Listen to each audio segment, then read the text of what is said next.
Le couple universel, expérimenter cette relation d'amour conscient, c'est vraiment un processus alchimique, individuel, puissant. C'est un processus par lequel on passe quand on le vit et se référer ou ressentir encore dans notre culture l'influence du romantisme dans l'amour en fait, c'est-à-dire la perception du couple qu'on peut avoir en Europe, en Occident, issue de l'influence romantique et de ce romantisme qu'on met et qui donne les ingrédients de ce qui est censé être vécu dans le couple. On va voir que c'est une culture, c'est une influence, ça fait partie d'influences sociétales issues d'une histoire à un moment donné qui s'est vécue dans une certaine zone, et comment ça influence énormément finalement notre façon de penser lorsque nous sommes issus de cette culture, mais comment en même temps ça va bloquer ou ça peut bloquer le processus d'expérimentation du couple universel qui lui demande une étape supérieure, j'ai envie de dire, ou suivante, qui est d'accéder à l'amour conscient en fait. Voilà, c'est le propos et le propre de l'expérimentation de ce que j'appelle le couple universel.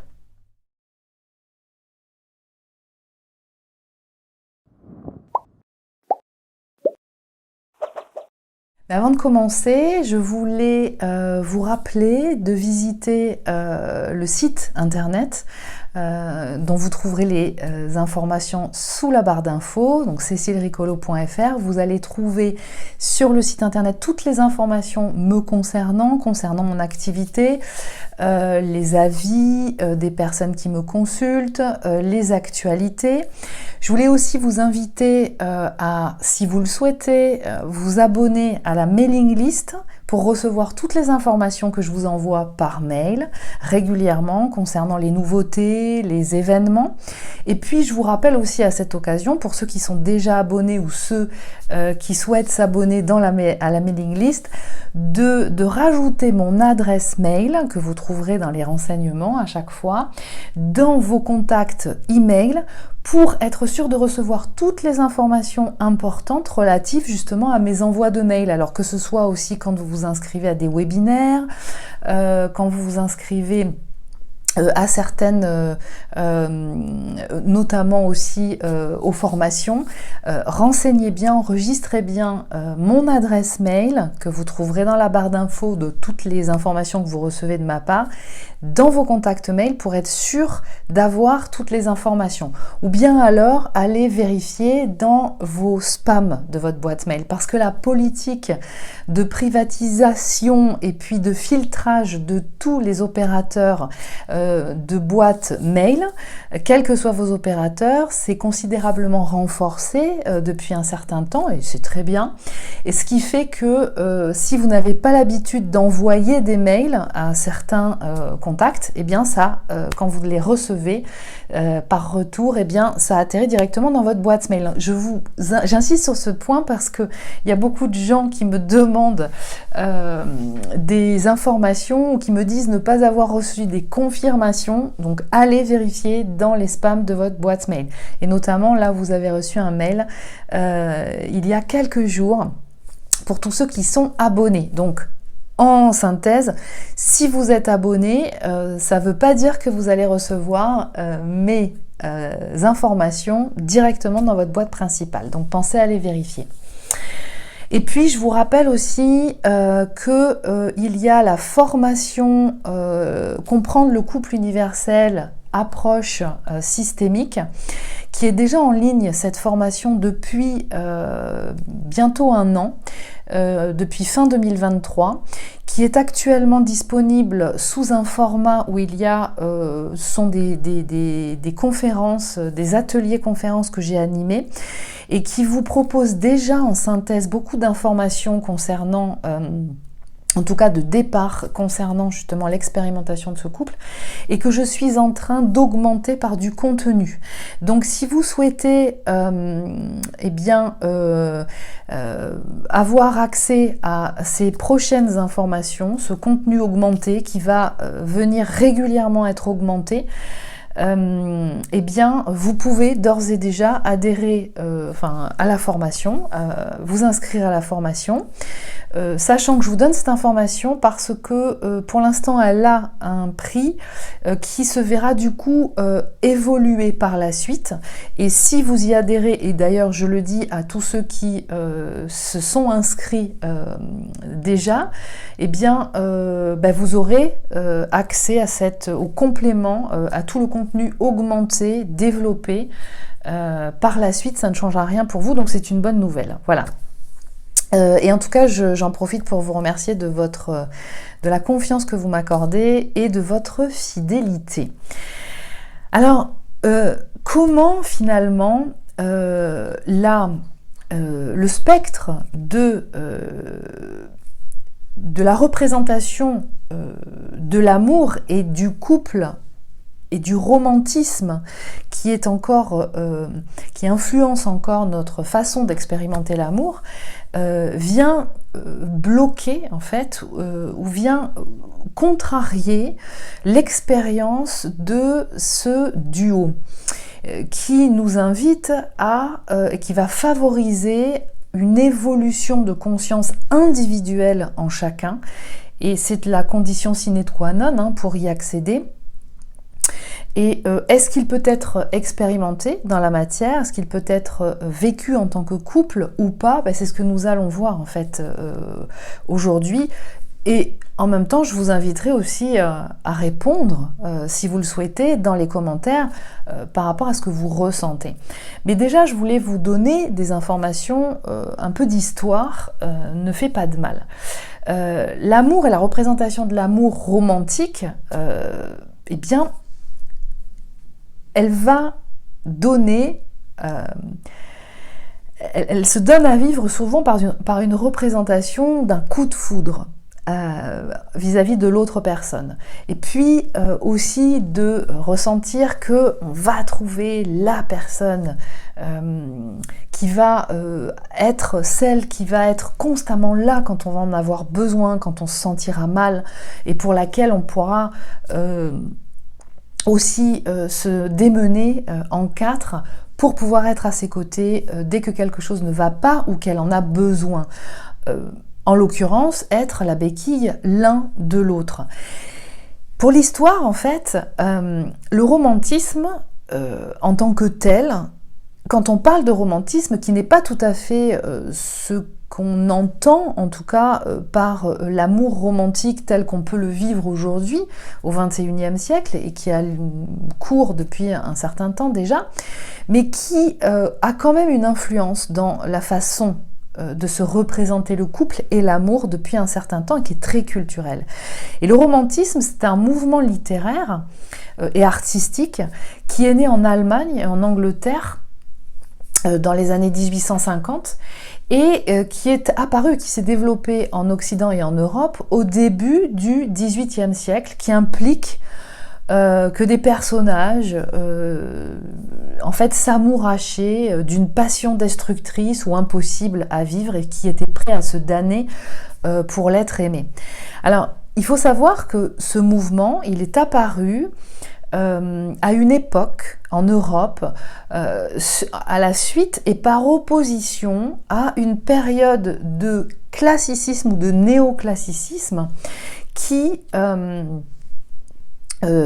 était générée par vraiment une domination d'un esthétisme des Lumières, avec une culture et une société très organisée, dominée par l'aristocratie, avec un esthétisme très gréco-romain, donc il y avait vraiment une influence dans la façon de créer, quelles étaient en fait les caractéristiques, les contraintes de représentation des corps, d'organisation à la fois des structures de textes littéraires, poétiques, et en même temps artistiques dans les peintures. Tout était assez organisé, réglementé. Et donc ce mouvement du romantisme, il est apparu justement par opposition à toute cette période-là, à une période bien précise en fait. Et le romantisme met en avant, en tout cas mettait en avant le sentiment face à la raison. Et il explorait des thèmes comme le rêve, le fantastique, le mystère, la mort. En fait, c'était vraiment l'expression des états d'âme, des sentiments, des émotions qui étaient mis en avant, donc par opposition à tout ce qui était organisé et réglementé au préalable. Donc c'était le top départ, si vous voulez, de la mise en avant et l'importance de l'imagination, de l'évasion, du ravissement, quelquefois même d'un état ou d'état mélancolique ou nostalgique. Tous les états d'âme étaient mis en avant. Parfois, c'était assez illusoire. C'était vraiment une représentation très illusoire de ce que pouvait être l'amour. C'était tout le contraire du pragmatisme où, et c'est important de le noter, du coup, au préalable, c'était une période qui fonctionnait notamment au travers du couple et de la relation d'amour. En fait, finalement, il n'y avait pas trop d'amour. C'est-à-dire que dans des organisations aristocratiques ou même au travers d'autres sphères et strates de la société, eh bien, on s'alliait, on se mariait par famille interposée qui faisait partie de même catégorie sociale pour maintenir à la fois la propriété, des propriétés terriennes, des droits, des activités de société qui généraient une économie, et donc on se mariait par association familiale de deux individus de deux familles différentes pour pouvoir maintenir justement tous ces bénéfices et cette structure et cette abondance et matérielle et économique. Donc il n'y avait pas vraiment d'amour dans l'histoire.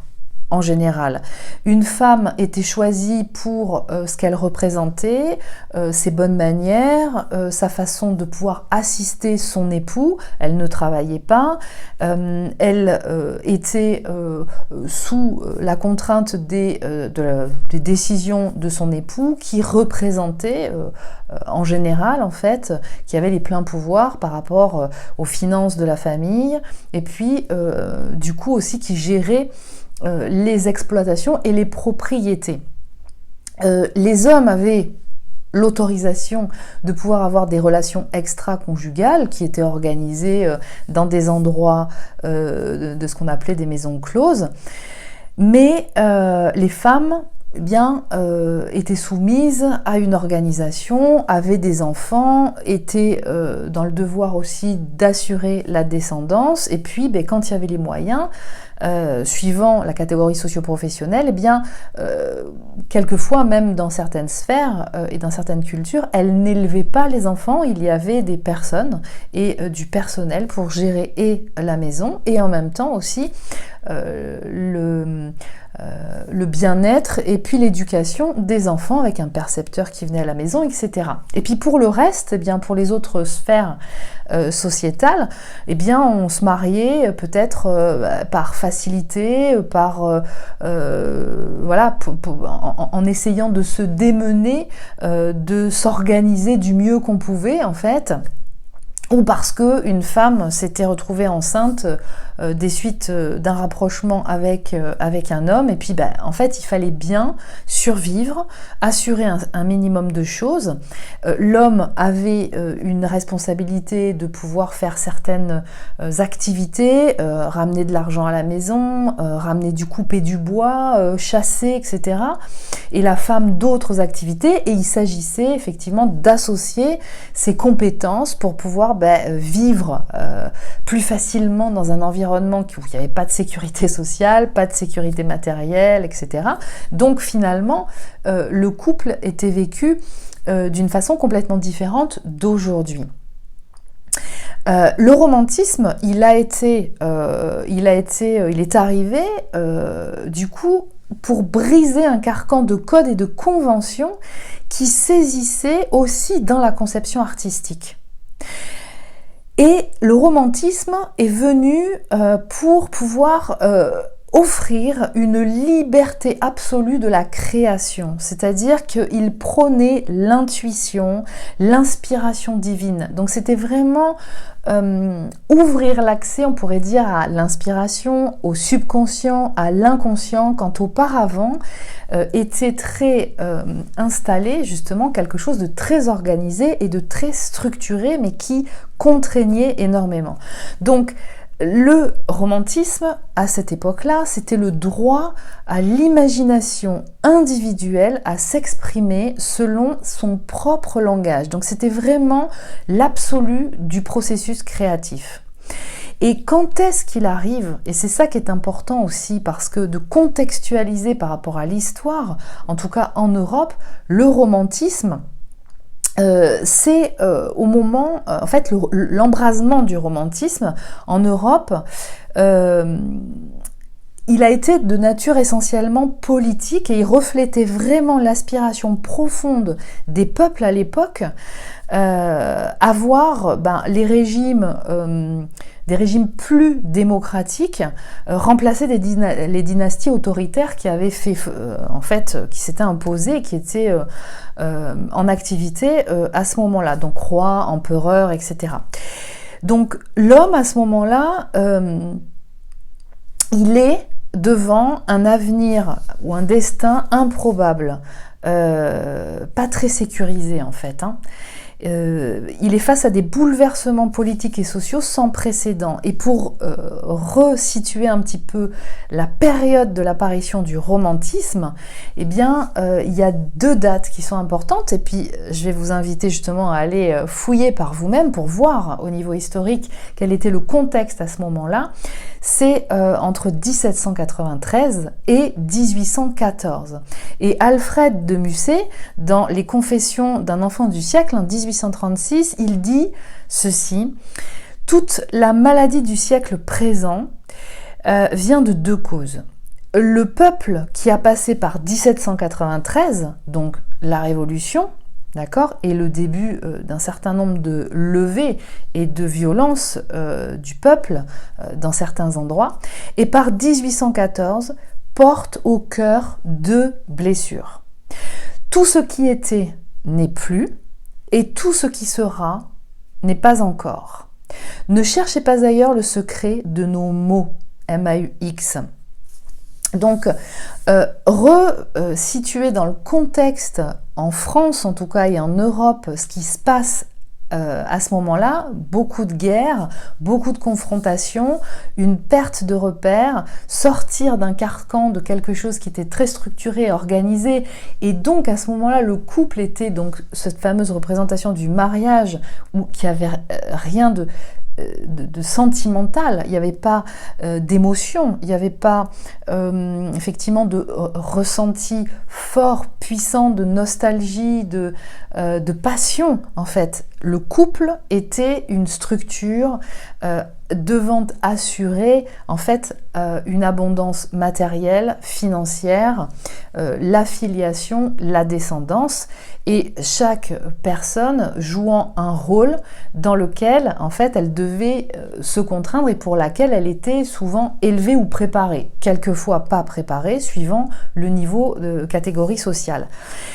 Mais voilà, en fait, ce que vient apporter le romantisme à ce moment-là, à cette époque-là. C'est-à-dire, on fait exploser tout ça et on dit, mais il y a autre chose d'important. L'amour est important, les sentiments, l'inspiration, la connexion au divin sont importantes. Le processus de la création pour l'homme est important.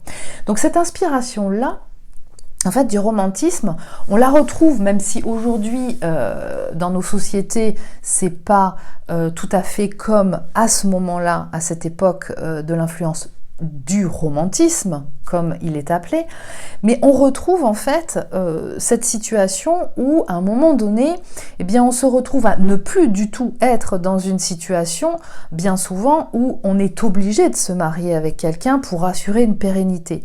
On est dans des sociétés, en Occident, en Europe, où on peut choisir son partenaire. Simplement, il y a encore, du coup, sorti de cette organisation qui maintient, en fait, une structure matérielle, abondante, financière, et puis qui pérennise quelque part aussi la descendance dans l'assurance qu'elle pourra avoir justement de se retrouver à l'abri, dans le confort, etc. Et là, du coup, on se retrouve en face de l'absolu, c'est-à-dire on est en liberté totale de choisir un partenaire, mais en même temps, la liberté, c'est très... Il n'y a aucune assurance de ce qui va se passer. Pour le coup, je choisis l'amour, je choisis de m'associer avec quelqu'un dont je vais tomber amoureux, mais est-ce que ça va... comment ça va se passer? Je n'ai aucune assurance derrière. Donc c'est un petit peu la liberté associée à... Waouh, quelque chose qui d'un seul coup, j'ai une grande responsabilité. J'ai la responsabilité de ma vie. C'est moi qui choisis et quelque part, je vais être invitée à assumer jusqu'au bout ce qui va se passer et que peut-être à un moment donné aussi, cette relation peut s'arrêter. Donc, l'amour, le romantisme, l'amour romantique, en fait, c'est une représentation, une façon d'être dans le couple qui a commencé à un moment donné, à une période, et qui a évolué, et dont on retrouve encore le spectre aujourd'hui. Mais il s'agit de passer par une autre étape. C'est-à-dire, là, il y a plein de questions quelque part derrière ça. C'est est-ce qu'on est fait pour finalement s'associer avec quelqu'un et qu'il n'y ait pas de sentiments pour pouvoir passer sa vie, mais s'assurer du minimum pour pouvoir se protéger au niveau matériel, au niveau financier. Et puis l'affectif, c'est secondaire. Bon, nous sommes dans une ère, dans une société où finalement, on sait très bien que l'affectif, l'affect et le processus créatif individuel est fondamental et qui ne peut pas passer en arrière-plan. Mais maintenant, qu'est-ce qu'on fait avec ça?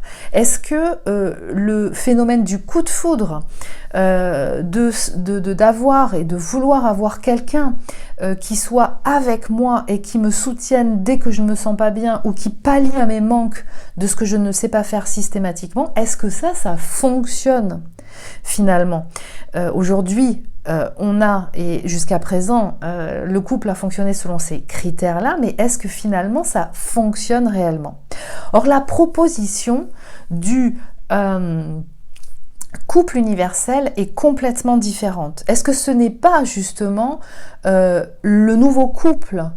Là, on accède, et ça invite à accéder à un couple qui est conscient, à l'inverse et par opposition du couple qui jusqu'à présent a et continue d'être dans nos sociétés, qui est un modèle de couple où l'individu ou deux individus non conscients d'eux-mêmes s'associent et quelque part vont peut-être croire que ça va durer tout le temps, ou pas, quelquefois, mais finalement, le modèle et la promesse, c'est que, en fait, du moment qu'il y a quelqu'un qui vient compenser, c'est fait pour avoir une vie confortable, agréable, affectivement parlant, et te soutenir, et tout ira bien. Voilà. Or, ça ne fonctionne pas, on le voit. Voilà. Donc, le couple conscient, qui est le couple universel, en fait, n'est pas du tout ce modèle de couple-là. Alors, c'est en ce sens que ce développement, il est important parce que voir à quel point une influence culturelle peut venir bloquer l'expérimentation de quelque chose, en tout cas l'expérimentation et le processus d'éveil de conscience qui est invité dans ce couple et ce que peut-être beaucoup ont du mal à accueillir et ne saisissent pas. Pourquoi ce n'est pas si confortable finalement l'expérimentation de ce couple universel? Eh bien parce que c'est une relation et une connexion d'âme qui invite à une profonde évolution individuelle, donc à un processus alchimique. Voilà. Et souvent, systématiquement d'ailleurs, dans l'expérimentation de ce couple universel, il y a des séparations. Alors, suivant les couples, ça peut être une très très grande et longue séparation, comme ça peut être différente, petite, plus ou moins, grande à différents moments.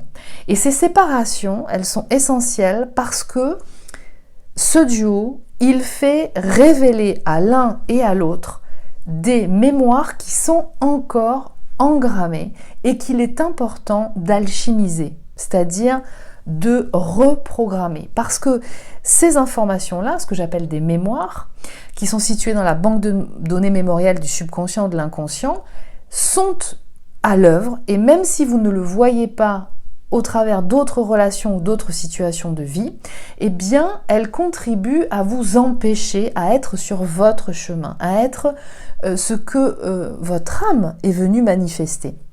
Et donc, ce duo va être le révélateur de ce retour à soi, le va vers toi. Et ça va se donner à expérimenter régulièrement dans cette connexion d'âme. Pourquoi ? Eh bien, pour pouvoir inviter à revenir à soi. Et revenir à soi, ça passe par quoi ? Et ça invite à quoi ? C'est se connaître soi. Qui suis-je ? Est-ce que j'ai des caractéristiques au potentiel ? Des caractéristiques de TDA par exemple, ou 10. Quels sont les modèles internes opérants en moi ? En d'autres termes, quel type de relation j'ai ? Est-ce qu'elle est sécure ? Est-ce qu'elle est insécure ? Mon profil d'attachement, comment il est ? Sécure, insécure ? Quel type s'il est insécure, voilà, comment je fonctionne dans la relation, parce qu'effectivement dans le couple ça va avoir une forte influence ça. Quelles sont, et que j'identifie, que je conscientise en fait les mémoires involutives à l'œuvre, les mémoires évolutives aussi qui sont là en tout le monde, mais qui sont bloquées. En d'autres termes, quelles sont les formes d'intelligence encore inaccomplies en moi et qui demandent à être révélées au travers de la reprogrammation, donc de la résolution des mémoires involutives.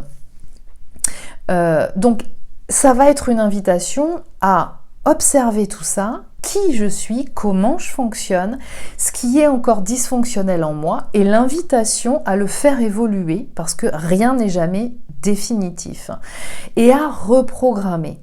Donc il peut y avoir, dans cette expérimentation, il y a forcément des choses qui vont être expérimentées individuellement dans sa vie, et ça on ne peut pas en faire l'économie, et c'est tout à fait juste. Et à un certain moment, il peut être nécessaire d'un accompagnement individuel justement par rapport à certaines choses justement. Et ça c'est important de l'entendre. Tout n'est pas réalisable seul dans son coin. Alors, savoir qu'on expérimente cette connexion d'âme que moi j'appelle le couple universel, eh bien ça ne fait pas tout. Ça ne fait pas tout, ça peut être important de le savoir pour conscientiser ce qui se passe et dans quoi je suis. Quelquefois, l'autre ne le sait pas, mais le processus est quand même en marche, d'accord ? Ça ne suffit pas de le savoir parce qu'il y a l'opération d'alchimisation. Il y a vraiment un processus d'alchimisation des mémoires involutives et puis d'activation de mémoires évolutive qui va devoir être fait, où il y a vraiment l'invitation, parce que ça c'est une des, on va dire, compétences et capacités, et vraiment une invitation, pour pas dire un agenda d'âme en fait, de ces personnes qui expérimentent ce couple universel, je l'observe, qui ont l'invitation d'opérer à ces résolutions parce qu'elles ont une capacité d'impact aussi à d'autres niveaux, sur d'autres personnes dans l'environnement. Donc il est important que les formes d'intelligence inaccomplies le soient, se révèlent et s'accomplissent. Et à ce moment-là, effectivement, la personne va se retrouver à sa place, développer une confiance en elle beaucoup plus présente pour réaliser les projets qui lui correspondent. Il y a une faculté de discernement qui va être beaucoup plus claire et qui va se développer. Alors, le concept flamme jumelle va contribué, à mon sens, dans la sémantique de flamme jumelle, et c'est pour ça que je ne l'utilise pas, voire très très peu, et que je préfère utiliser le nom de couple universel. C'est que dans le descriptif et de tout ce qui peut être, ou la majeure partie de ce qui peut être dit dans la description des caractéristiques de flamme jumelle, avec notamment la sémantique de runner et de chaser, en fait, va beaucoup enfermer, va avoir tendance à donner des informations qui ne sont pas suffisamment développées, qui sont insuffisantes. Les profils qui constituent cette connexion d'âme, ce duo ou cette dyade, sont insuffisamment complets, c'est-à-dire que, voire même, quelquefois, il peut y avoir des informations qui ne sont pas justes du tout, que je peux avoir en retour en consultation, par certaines personnes que j'ai en consultation et qui expérimentent ce duo. Donc ça génère malheureusement, je ne citerai pas de nom, peu importe, moi j'ai envie de vous inviter à cultiver le discernement.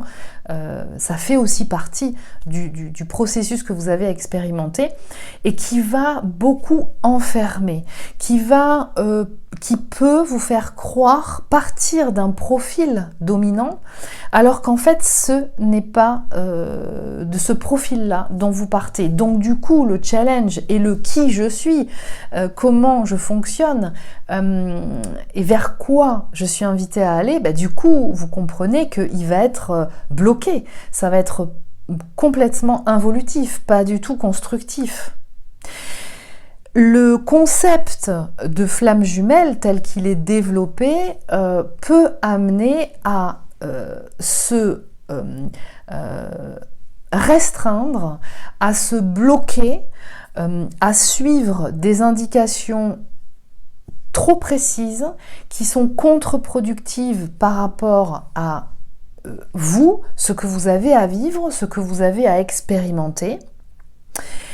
Et puis, il y a aussi la dimension que je peux observer qui est que, et quelque part on pourrait faire le parallèle de la vision romantique de la phase du romantisme, donc du XVIIIe siècle, du début du XVIIIe siècle, avec justement ce concept de flamme jumelle qui arrive à un moment donné où il peut y avoir une perte de repères aussi au niveau de la société, et ce narratif, selon comment il est présenté par certaines personnes, utilisé d'une certaine façon, peut venir raconter une histoire qui amène à une illusion, c'est-à-dire l'expérimentation d'un couple, mais qui n'est pas du tout pragmatique, qui n'est pas concret dans la matière, et qui va amener à des notions très idéalisées,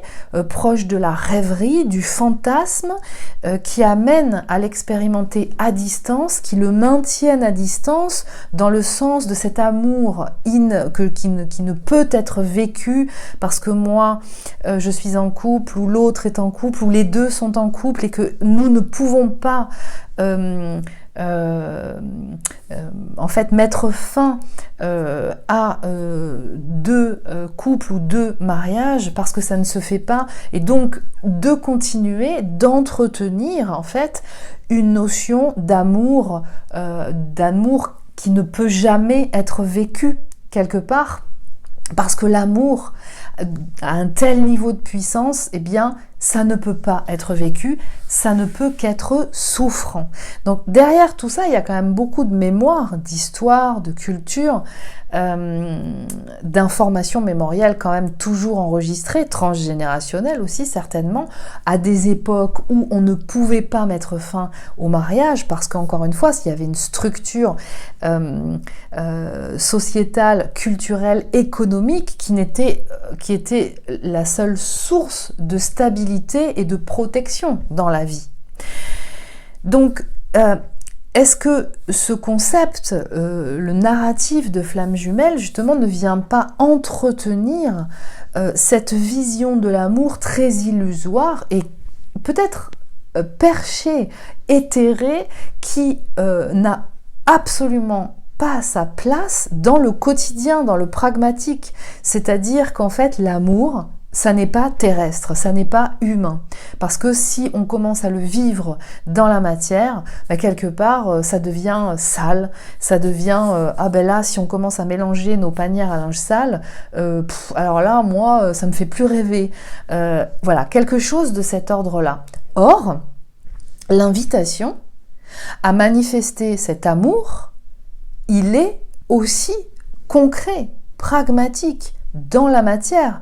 Donc il y a l'invitation de faire descendre ça dans le quotidien et d'inviter quelque part à investir le sacré et le divin en soi, mais pour pouvoir manifester l'amour dans la matière. Et là, quelque part, ça va aussi s'adresser à des personnes qui expérimentent le couple, deux personnes conscientes, mais qui ne sont pas forcément dans l'expérimentation du couple universel, qui sont deux âmes sœurs qui concordent par rapport à un projet de vie et qui ramènent justement à une conscience de soi et un développement de soi pour pouvoir arriver à être cette personne augmentée, accomplie et en cours d'accomplissement, d'accord, parce que ça continue constamment, et de pouvoir faire le choix conscient de se retrouver en face d'une autre personne qui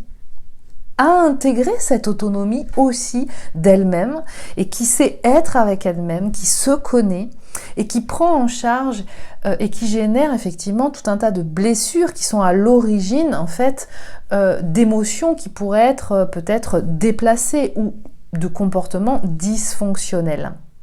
En tout cas, de ne pas rendre l'autre responsable de son propre bonheur et inversement.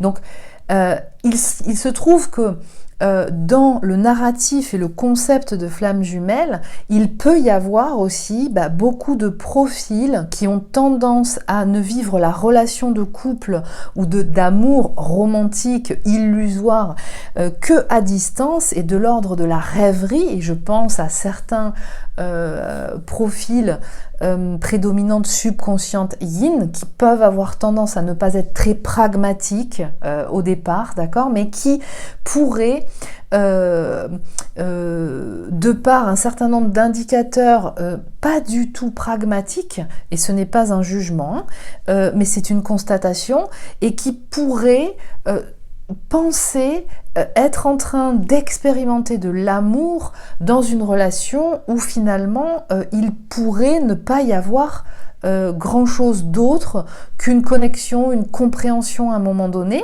d'une personne qui peut peut-être être au demeurant très importante ou intéressante en tout cas, mais de l'ordre plutôt d'une rencontre d'âme parce que en fait, peut-être avec des caractéristiques de haut potentiel, parce que quand deux hauts potentiels se croisent, même s'ils sont de profils différents, quelque part, il y a quelque chose qui se passe un peu, d'accord ? Bon, est-ce que ça doit être vécu systématiquement par une relation d'amitié ou de couple ? Pas forcément.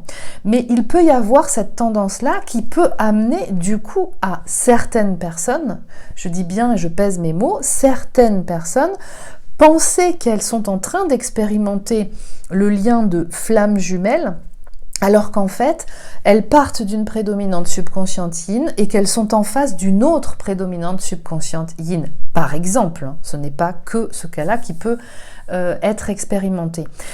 Donc, c'est là où le concept ou le narratif de flamme jumelle peut être quelque chose qui peut enfermer et que je préfère ne pas utiliser pour pouvoir justement donner la possibilité à chacun d'expérimenter et se donner le bénéfice du doute. En tout cas, ça peut être vérifié, ce qui est clair. Donc, le couple universel, c'est un couple conscient qui expérimente l'amour conscient.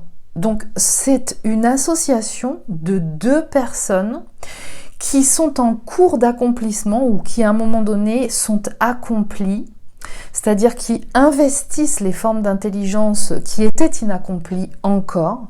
Ce sont deux personnes qui ont des caractéristiques de haut potentiel, mais sur des profils différents, et qui vont passer par un processus individuel très intense, révélatrice de mémoire, parfois très inconfortable, mais dont l'autre est le révélateur et non pas quelqu'un de toxique et de manipulateur.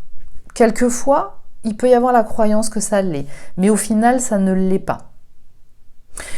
Alors, est-il fait pour être vécu à deux dans la matière, ce couple? Je vous pose la question. Alors, moi, je peux vous dire que oui. Et j'ai des personnes en accompagnement qui le vivent. Il n'y a pas de règle. Il peut y avoir des couples qui s'associent et qui prennent la décision de finaliser des relations quand elles y étaient, parce que quelquefois les personnes peuvent être célibataires, pour pouvoir s'associer. D'autres qui vont être invitées à finaliser des relations dans lesquelles elles sont parce qu'elles ressentent surtout en elles que ces relations ne fonctionnent plus, ne sont plus concordantes par rapport au processus d'évolution qu'elles sont fortement poussées à manifester suite à la connexion, à la rencontre avec l'autre, même s'il n'y a peut-être plus d'échange, et qu'il y a une phase de séparation. Il y a différentes cas de figure, mais ce que je peux vous dire, c'est que il ne peut, ce couple, cette dyade, se stabiliser en tant que relation de couple dans la matière, tant que au moins l'un des deux n'a pas commencé à investir ces formes d'intelligence inaccomplies, c'est-à-dire se trouve à sa place, sur son chemin, sait qui il est ou elle est, sent comment elle fonctionne. Ensuite, le second suit de façon concomitante à un moment donné. Quelquefois, dans ces moments-là, il va vraiment y avoir une invitation à, s'il y a un couple qui est actif mais qui n'est plus concordant, à acter la fin de cette association et de pouvoir passer un temps seul à assumer sa vie par soi-même. C'est vraiment quelque chose qui est dominant dans l'expérimentation de ce couple. C'est-à-dire que il va y avoir une phase, quand on sort d'un autre couple, de nécessité de pouvoir prendre et de vivre un temps, soit avec ses enfants ou avec, suivant les conditions dans lesquelles on est à ce moment-là, mais de pouvoir se retrouver seul face à soi-même dans sa vie, à en assumer les responsabilités, à gérer tous les aspects de la vie par soi-même, sans forcément la présence d'un compagnon, d'un mari ou d'une femme qui fait ces choses à sa place, à notre place en fait. Ça peut être quelque chose qui peut être très présent et quelquefois ce qu'il y a, c'est que certaines personnes sentent l'attrait et l'envie de l'autre, d'aller vers l'autre, de concrétiser un couple avec l'autre, mais ne savent pas, ne sont pas encore sortis, et ce n'est pas un jugement, parce que ça demande un certain temps, ça demande une préparation, ne sont pas encore sortis d'un couple qui fonctionne encore actuellement avec une organisation, avec une économie, avec des ressources budgétaires, matérielles, etc. en commun. Il y a encore une intrication sous la forme d'une dépendance, ça peut être financière, ça peut être matériel, ça peut être de gérer l'aspect juridique, administratif, la gestion de la garde des enfants, de la famille, etc. Une dépendance de la présence de l'autre par rapport à ça, avec une sensation de l'incapacité de savoir s'en sortir seul. Quand il y a encore ces choses-là qui sont présentes, eh bien, il n'est pas possible dans l'expérimentation du couple universel d'attendre en fait que l'autre vienne pallier à tout ça. Souvent ça ne fonctionne pas. Alors vous pouvez essayer, là je ne suis pas du tout en train de vous dire quoi faire ou vous donner des injonctions, voilà. Mais souvent les personnes qui se trouvent dans ces situations, même si quelquefois, a priori on s'est mis d'accord pour que ça se passe comme ça, je quitte un couple pour se mettre dans ce nouveau couple, ça peut exploser en vol, parce que il y a des choses qui ne sont pas encore ajustées. Voilà, donc ce qu'il y a, c'est que ce couple, il est possible de le manifester de façon concrète, mais ça demande de cheminer, personnellement, chacun. C'est un processus. Alors, par les temps qui courent, j'observe que ça se fait de façon très intense, c'est-à-dire que là, de plus en plus, et vous le voyez, chacun est vraiment poussé à se retrouver à sa place, à se révéler dans son authenticité, de ne pas surtout passer à côté de ce qu'on a mis de côté de soi, justement, c'est-à-dire de ce que j'ai envie de faire, de mon rêve, de projet, etc. Qu'il y ait du sens dans ce qui est expérimenté, manifesté, pratiqué dans un métier, dans une activité ou une autre sociale, dans mon lieu de vie, dans les relations sociales que je peux avoir avec les gens, etc., etc. Donc c'est de plus en plus intense en fait en ce moment et c'est très poussé. Donc il y a des couples qui ont fait le choix de se mettre ensemble, qui ont acté une séparation d'autres couples de chaque côté ou d'un côté quand c'était le cas, et qui, j'en ai en consultation, se mettent en couple, mais qui ressentent quand ce processus n'a pas été accompagné encore suffisamment, à certains moments, à certaines étapes,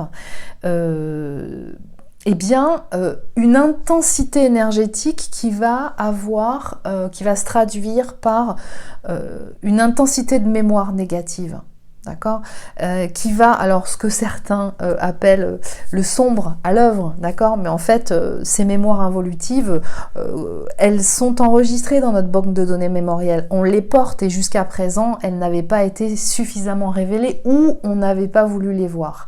Donc là, en tout cas, à l'approche concrète des deux dans ce duo de couple universel, il y a une intensification de ces charges mémorielles qui se donnent à expérimenter, et si rien n'est fait, ça explose en fait. Donc oui, c'est possible, mais il y a quelque chose de concret à réaliser.